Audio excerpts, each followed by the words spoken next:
Tension মাথায় আসুক, আপনি মন থেকে শক্ত থাকবেন, আমার আল্লাহ যা করে তা, আমার আল্লাহ যা করে তা, আমার আল্লাহ যা করে তা।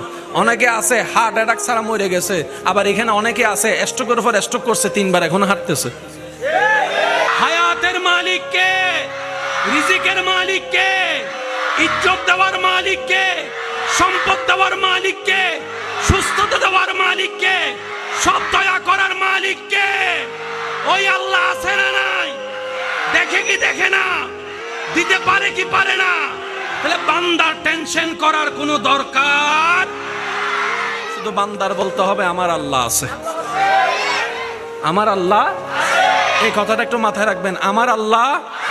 সবাই একটু জোরে বলেন আমার আল্লাহ।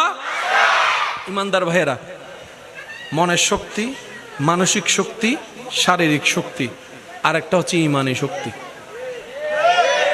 কি শক্তি?